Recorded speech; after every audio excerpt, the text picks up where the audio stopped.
The announcement has been made.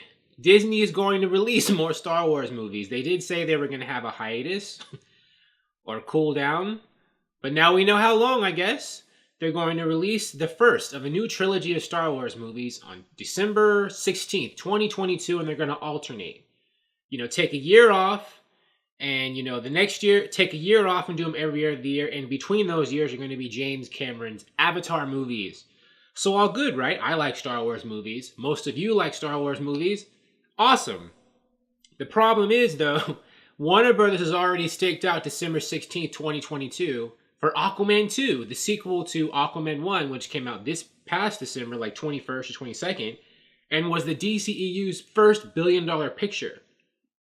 So, it's going to be Star Wars versus Aquaman 2 in December 16th, 2022. Unless one of them moves. And, I had a feeling this might happen. I made a video about this. How, when Warner Brothers took, December 16, 2022, that had already been claimed by Disney for an untitled live-action movie. And they didn't know what it was. And I speculated that it was probably going to be something like Star Wars Episode 10, which is what this would be. Unless they go back in time and do, like, some kind of prequel series. But anyways, that it was going to be for the next Star Wars movie. And, Disney does like to get aggressive with their competition, especially DC. They already tried to, launch a Disney movie opposite Aquaman to slap it in the face. The first one, this past year, when they released Mary Poppins Returns on the same date. Originally, Mary Poppins Returns was supposed to open either the weekend before or the weekend after Aquaman. But Disney decided they would move it up, basically to the same weekend.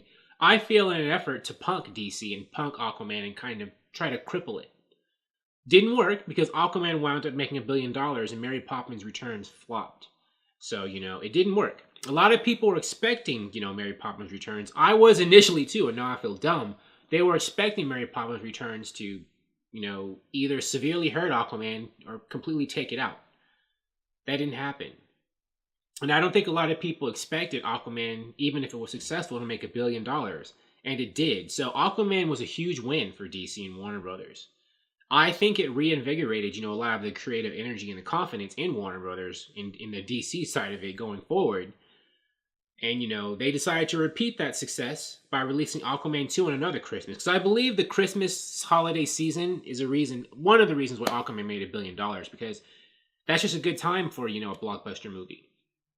But, Disney's not letting that go unchallenged. Like I said, they're going to try to slap DC in the face again with a much stronger, adversary. Because Star Wars has a lot more clout with moviegoers than, Mary Poppins Returns, which is a reboot of a very old IP that a lot of little kids and teenagers today either don't know or don't care that much about if they do know about it. So, somebody has to move. Oh, they can both stay and fight it out. I think ultimately somebody will move. So the question is, who has to move? I'm not going to answer who should move just yet, but I'm going to say that I think Warner Brothers has to do, no matter what they decide, they should do with the best. They should make the best decision for the movie, for Aquaman 2. Even if that means swallowing their pride and moving, if they decide that, that might make them look bad, like, you moved.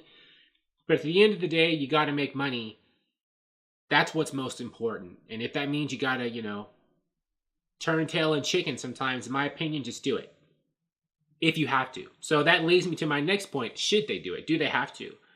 I think it's too early to tell. I mean, that's about 3 or 4 years away. We're going to have to see what the health of the Warner Brothers DC IP is and what the health of the Star Wars IP is. And let me just say I like Star Wars. I don't like the way that Kathleen Kennedy has managed it, but I do love Star Wars. When I was a little kid, I loved Star Wars movies. So, I'm not rooting for Star Wars to fail or anything. I'm actually cool with Star Wars continuing to make movies, but I think it's unfortunate that, their parent company Disney wants to use Star Wars to cripple my DC. But that's how Disney is. So, it's going to depend on the strength of the IPs. I mean, I'll start with the DC IP. I do believe that the DC IP is stronger than many people thought, especially, after Aquaman made $1 billion. And Shazam, even though that's kind of underperforming financially, it's gotten very strong reviews. And if you look at how, I think things might be turning around, maybe slowly, with how the public and the press thinks of DC movies and treats them. So, things are on the upswing, and I think maybe people's faith in the DC movie brand is getting better. I don't know. I mean, Shazam severely underperforming might harm the DC brand. I don't know. But again, you don't really see journalists and even a lot of people on YouTube and stuff completely like tearing apart Shazam or the DCEU in spite of, Shazam's underperformance. You don't see a lot of this DCU is dead, reboot the DC kind of chatter. Not as much as you did in the BVS Justice League Suicide Squad days. So let's see, what future DC movies are like. Like if they make a lot of money, if they get good reviews, is DC changing the tide in terms of the perception of their movies going forward? That's going to play a part into how strong, the DC IP is going into the next 3 or 4 years. We got to see how it goes. Same with Star Wars. I mean, Star Wars has had a lot of trouble recently. This fan base is divided. A lot of people are unhappy with Kathleen Kennedy and The Last Jedi and Rian Johnson. And that's part of the reason why I think Solo was taken out, because a lot of people wanted to send a message. And so they boycotted that movie. A lot of people did. And that movie made I think that movie made about in the 350s or something. It was the same as Shazam, but because, it was a Star Wars movie, it made it look really bad. I mean, even worse than I think Shazam looks. But, Episode 9 is being directed by J.J. Abrams, and I think J.J. Abrams is going to put everything he has, all into trying to make this movie as good as possible, and the best Star Wars movie he can make it. I mean, I think he and Disney and Lucasfilm, they know they've got to turn this ship around.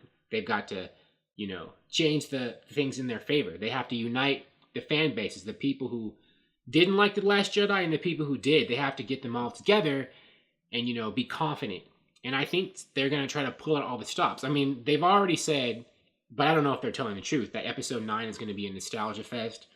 Hopefully like an honorable send-off to the Skywalker saga. If it's really the end of the Skywalker saga, and they aren't just saying that as part of their marketing copy. So, I do think there's a chance that if they give it their all and try really hard, Episode 9 will still make $1 billion.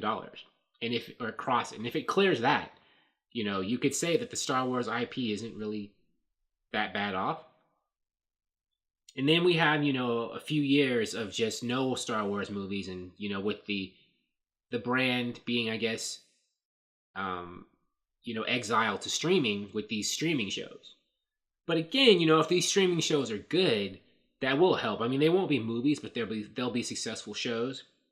And so a lot of people might be ready to see what the next iteration of the Star Wars universe might be in the movies, when this new trilogy begins. And if they start with the ones by, Benioff and Weiss, the guys who make the Game of Thrones movies, that movie would, I think, be more well received than one by Rian Johnson. If they start with the Rian Johnson trilogy, a lot of people are still angry with Rian Johnson because of The Last Jedi. But, if the movie turns out to be good, whatever this December 16, 2022 Star Wars movie is, if it's good, no matter who's directing it, it could be a contender. So, I'm not going to, who's going to move and who should move and who should stay? I think it's too early to say, really. I mean, it's strategy. I mean, a lot of people are going to say, oh, you punked out. But again, ultimately, you have to do what's best for the movie, If moving will be best for your movie to make the most money, I say, you got to do it.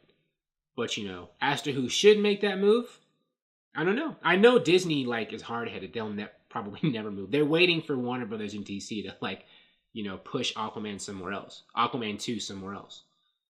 So we'll see. We will see what happens. We will see. Maybe they'll both wind up fighting it out. I doubt it, though. I think one of them's going to, have to vacate. But, we'll see. Thank you for watching. If you like this video, please like it on YouTube and subscribe to the channel because I appreciate your viewership, and I'll talk to you soon. Bye.